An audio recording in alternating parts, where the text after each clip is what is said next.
hardly anyone in the early 20th century said, why are there oceans and why are there continents?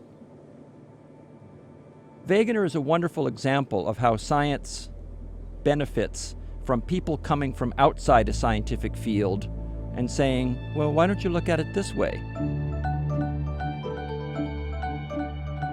Getting into a balloon and going up into the air for a meteorologist is like getting into a boat and going out on the ocean for an oceanographer.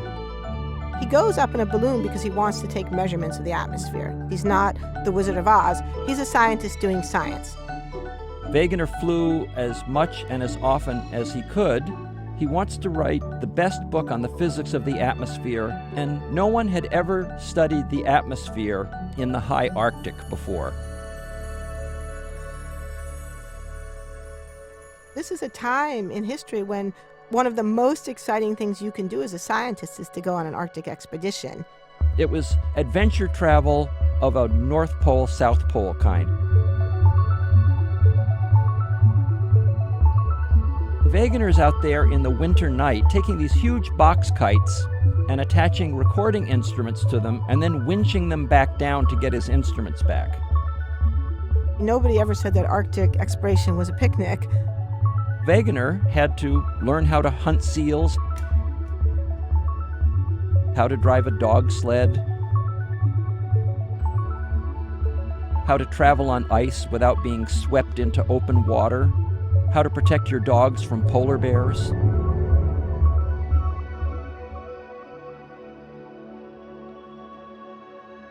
The travel in Greenland, his time with icebergs, The way in which the ice floes form jigsaw puzzle pieces. the way the ice cap splits apart and fissures.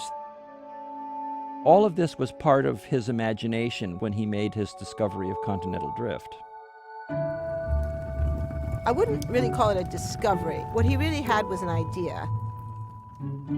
He went to his office, and his office mate said, "Look at this beautiful atlas my parents gave me for Christmas." And he wrote to his fiancée, "Did you ever notice how South America fits into Africa?" Let me pause and say, there isn't a child on earth over the age of 12 who hasn't had the same thought, right? You can see it. What was different about what Wegener saw? There were lines on the map that represented depths under the water, and they're exactly the same shape. That means that this is part of the structure of the Earth. How did that come about? Maybe the continents drifted apart. It was radical because it was new. The Americans say the continents are fixed. Europeans think they move, but they think they move up and down. And Wegener says you're all wrong. Yes, they move, but they move horizontally, not vertically. He would write a paper in 1912, and he said, "I think everybody will really be happy." And of course, everyone wasn't really happy. Everyone became very unhappy. There was a almost universal rejection of his theories to begin with. Here's the problem. Scientists are very suspicious of fundamental novelty.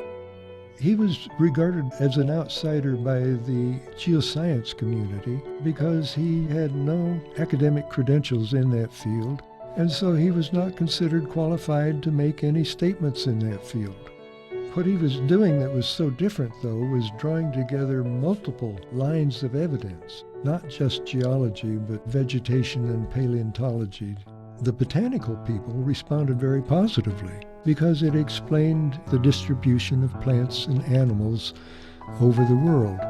In different places on Earth, you saw virtually the same fossil records. The stratigraphic columns were extremely similar as well. And Wegener's idea, his big idea, was you could explain all of those things if the continents had moved.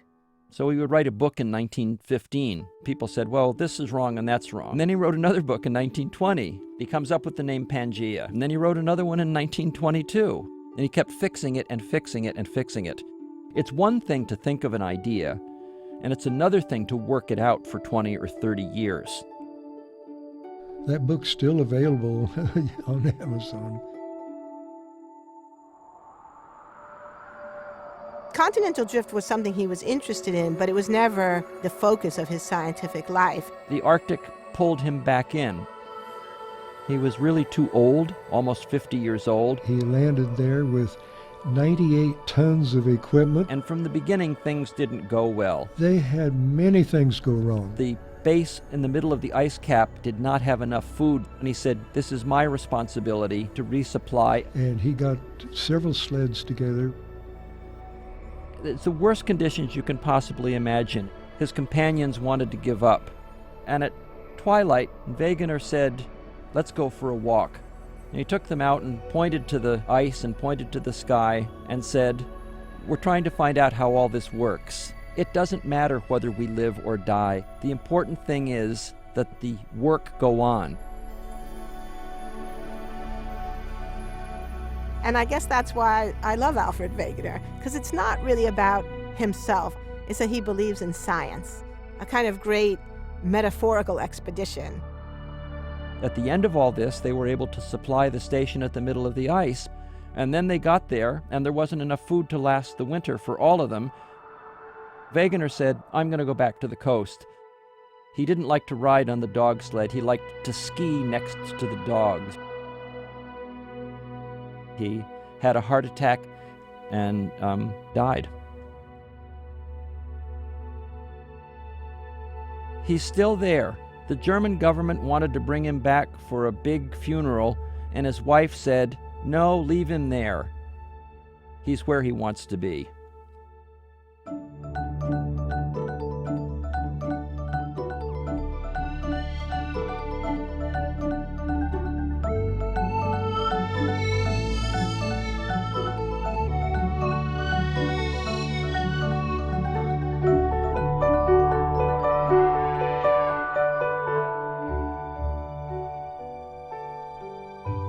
What he was wrong about was the physics of it, and he thought it happened way too fast.